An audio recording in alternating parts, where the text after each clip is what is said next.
नमस्कार दर्शकों, रात के 9 बज गए और आप देख रहे हैं मेरे साथ अग्नि परीक्षा। लोकसभा चुनावों की रणभेरी बज चुकी है और इसके साथ ही राजनीतिक पार्टियों ने अपनी अपनी रणनीति आगे कर चुनावी रण में कमान संभाल ली है। अब ये 24 का महासंग्राम आखिर कौन फतेह करेगा, ये तो आने वाला वक्त बताएगा। लेकिन उससे पहले बयानबाजी के साथ मंथन और अलग अलग फॉर्मूले पर सियासी पार्टियां काम करती नजर आ रही हैं। आज करेंगे बात इसी पर।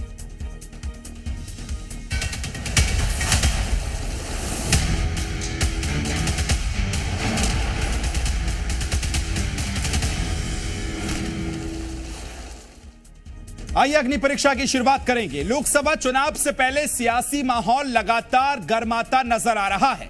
मध्य प्रदेश और छत्तीसगढ़ की अगर बात की जाए तो कांग्रेस बीजेपी ने एक दूसरे के खिलाफ बिगुल बजा दिया है।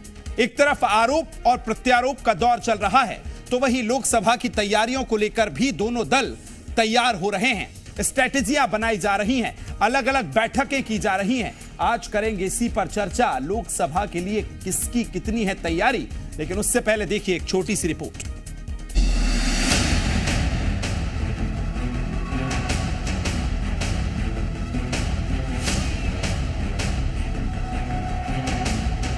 लोकसभा चुनाव से पहले राजनीतिक दलों की तैयारियां जोरों पर हैं। देश के तमाम राज्यों में बीजेपी कांग्रेस ने अपनी अपनी सियासी चौपाल लगानी शुरू कर दी है। बीजेपी विकसित भारत संकल्प यात्रा निकाल रही है, तो कांग्रेस भारत जोड़ो न्याय यात्रा के जरिए जनता को साधने की कोशिश कर रही है।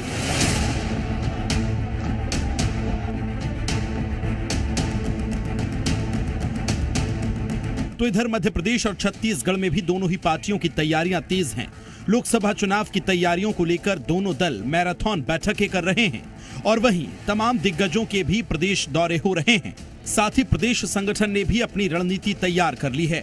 बात अगर मध्य प्रदेश की करें तो आज केंद्रीय राज्य मंत्री रामदास अठावले मध्य प्रदेश के दौरे पर आए और लोकसभा चुनाव को लेकर विपक्षी गठबंधन पर जुबानी हमला करते नजर आए। तो उधर कांग्रेस ने भी लोकसभा चुनाव से पहले बीजेपी सरकार को घेरने की तैयारी कर ली है। नेता प्रतिपक्ष उमंग सिंघार ने सरकार पर हमला बोलते हुए कहा कि हमारी रणनीति तैयार है। 2024 में प्रधानमंत्री बनना नरेंद्र मोदी जी का है पक्का, इसलिए नरेंद्र मोदी जी का रथ कोई रोक नहीं सकते हैं। नरेंद्र मोदी जी का रथ विकास की दिशा में आगे जा रहा है और हम सब लोग उस रथ में बैठे हैं और इस रथ को रोकने का कोशिश राहुल गांधी जी कर रहे हैं। लेकिन राहुल गांधी जी का रथ अभी भारत जोड़ो के लिए आगे जा रहा है।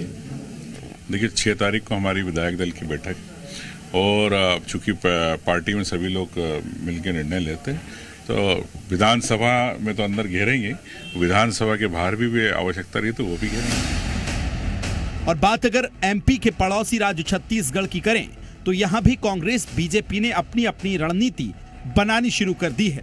इस कड़ी में छत्तीसगढ़ के डेप्यूटी सीएम अरुण साव ने लोकसभा चुनाव की तैयारी को लेकर बयान दिया। उन्होंने कहा कि बीजेपी नए लोगों को मौका देती है, लोकसभा चुनाव में योग्य प्रत्याशियों को मैदान में उतारेगी। तो महिला कांग्रेस की राष्ट्रीय अध्यक्ष बनने के बाद पहली बार अलका लांबा छत्तीसगढ़ आईं। लोकसभा चुनाव से पहले कार्यकर्ताओं में जोश भरने के लिए लांबा कार्यकर्ताओं के साथ बैठक करेंगी। देखिए, भारतीय जनता पार्टी हर चुनाव को गंभीरता से लेती है और जैसे ही विधानसभा चुनाव के लिए मतगणना हुई थी, वैसे ही भारतीय जनता पार्टी चुनाव की तैयारी में लग गई थी। लोकसभा चुनाव के लिए हमारी बैठकें चल रही है, क्लस्टर बन गया है, लोकसभा के प्रभारी सह प्रभारियों की नियुक्ति हो गई है और उसके लिए बैठकें प्रारंभ हो गई है। तो निश्चित रूप से भारतीय जनता पार्टी छत्तीसगढ़ की 11 की 11 लोकसभा सीट जीतने की तैयारी में पूरी ताकत से जुटी है। हमारी बैठकें होंगी। आज भी अभी प्रेस वार्ता के बाद हमारी स्टेट एग्जीक्यूटिव है, हमारी सारी पदाधिकारी उपलब्ध हैं।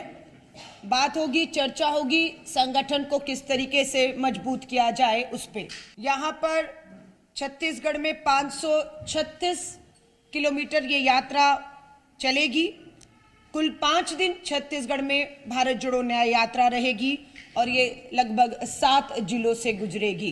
कुल जिले 110 हैं। लोकसभा चुनाव का काउंटडाउन शुरू होने में वक्त अब कम रह गया है। कभी भी चुनावों की तारीखों की घोषणा हो सकती है और आचार संहिता लगाई जा सकती है। तो उससे पहले कांग्रेस और बीजेपी अपनी पूरी ताकत लगाती नजर आ रही हैं। ब्यूरो रिपोर्ट, जी मीडिया।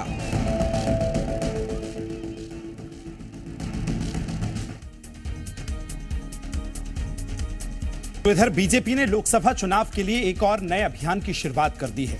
इस बीच आपको बताते हैं कि आखिर बीजेपी को अभियान का लाभ कैसे मिलता है। चुनाव से पहले चुनावी अभियान बीजेपी के लिए गेम चेंजर साबित होते हैं, क्योंकि चुनाव के पहले बीजेपी जिस तरह से जो भी अभियानों की शुरुआत करती है, यही आखिर तक चलकर गेम चेंज करते हैं और चेंजर साबित होते हैं। अभियान के तहत घर घर पहुंचने की स्ट्रैटेजी पार्टी को सफलता की तरफ आगे बढ़ाती है, क्योंकि ये जनता से जुड़ने का सबसे आसान तरीका होता है और ये स्ट्रैटेजी बीजेपी बहुत अच्छे से जानती है। अभियानों से किसी भी पार्टी के लिए एक व्यापक माहौल तैयार होता है। वहीं इसी तरह मंत्री और सांसद अहम जिम्मेदारी निभाते हैं, वो भी एक बड़ा फैक्टर पार्टी के हित में काम करता है। चलिए अब आपको कांग्रेस की रणनीति के बारे में भी बता देते हैं कि आखिर 2024 में कांग्रेस कितनी 24 के लिए तैयार है, वो भी आपको बताते हैं। लोकसभा के रण के लिए राहुल गांधी भारत जोड़ो न्याय यात्रा निकाल रहे हैं। ये यात्रा 67 दिनों में 110 जिलों से होते हुए 100 लोकसभा सीटों को कवर करेगी। ये यात्रा 6700 किलोमीटर से ज्यादा की रहने वाली है। मणिपुर से शुरू हुई ये यात्रा महाराष्ट्र में खत्म होगी। इस यात्रा के जरिए जमीन से जुड़ने की कोशिशें की जा रही हैं। आपको यह भी बताते हैं कि देश के साथ बीजेपी कांग्रेस ने मध्य प्रदेश में के लिए भी अपनी स्ट्रैटेजी तैयार कर ली है।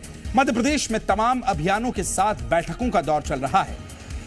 चलिए आपको सबसे पहले बताते हैं कि बीजेपी की लोकसभा तैयारियों के बारे में किस तरह से तैयारियां हो रही हैं। लोकसभा चुनाव को लेकर बीजेपी चुनावी मूड में नजर आ रही है और अपनी तैयारियां भी शुरू कर दी हैं। प्रदेश संगठन चुनावी रणनीति बनाने के लिए लगातार बैठकें कर रहा है। तो लोकसभा की 29 सीटों को बीजेपी ने क्लस्टर्स में बांटकर उसके प्रभारी भी नियुक्त कर दिए हैं, जो क्लस्टर्स के अनुसार जिम्मेदारी को निभाएंगे।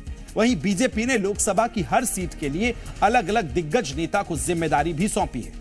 बीजेपी की तरह ही अब कांग्रेस ने भी लोकसभा चुनाव के लिए प्रदेश स्तरीय तैयारियां जो हैं शुरू कर दी हैं। मध्य प्रदेश में पीसीसी चीफ जीतू पटवारी लोकसभा चुनाव की तैयारियों को लेकर एक्शन मोड में नजर आ रहे हैं।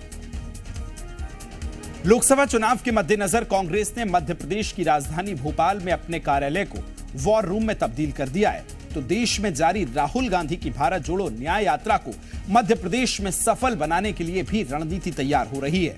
वहीं लोकसभा चुनाव से पहले कांग्रेस अपनी रणनीति में फेरबदल करती नजर भी आ रही है। आपको बता दें कि इस बार कांग्रेस ने दिग्गजों के साथ युवा चेहरों पर भी भरोसा जताया है और लोकसभा चुनाव को लेकर तमाम दिग्गजों की जिम्मेदारी भी तय कर दी गई है। अब इधर बात करते हैं छत्तीसगढ़ की। तो छत्तीसगढ़ में भी लोकसभा चुनाव की तैयारियां जोरों पर हैं। बीजेपी कांग्रेस ने यहां भी अपनी स्ट्रैटेजी तैयार की है। छत्तीसगढ़ में बीजेपी ने लोकसभा चुनाव के लिए अपनी रणनीति बना ली है, क्योंकि छत्तीसगढ़ में 11 लोकसभा सीटों को बीजेपी ने 3 क्लस्टर्स में बांट दिया है। तमाम दिग्गजों के दौरे भी लगातार प्रदेश में हो रहे हैं। वहीं 11 लोकसभा सीटें जीतने का दावा बीजेपी कर रही है। वहीं प्रदेश स्तर पर भी संगठन लगातार बैठकें कर रहा है। तो कांग्रेस की भी छत्तीसगढ़ में 11 की 11 सीटों को जीतने का दावा करती कांग्रेस नजर आ रही है। कांग्रेस ने लोकसभा की 11 सीटें जीतने के लिए अपना प्लान तैयार किया है। इस बार चुनाव में कांग्रेस ने प्रदेश के बड़े नेताओं को लोकसभा के रण में उतार रहा है। आपको बता दें, भारत जोड़ो न्याय यात्रा के जरिए रणनीति बनानी भी शुरू हो गई है। साथ ही प्रदेश के जिम्मेदार नेताओं को भी यह जिम्मेदारी सौंपी गई है और कमान सौंप दी गई है। कांग्रेस के राष्ट्रीय नेताओं की बैठकें लगातार प्रदेश में जारी हैं, जो ये बताती हैं कि किस तरह से तैयारियां जो हैं चल रही हैं। तो बीजेपी हो या कांग्रेस, मध्य प्रदेश और छत्तीसगढ़ में लोकसभा के चुनावों में नजर आ रहे हैं।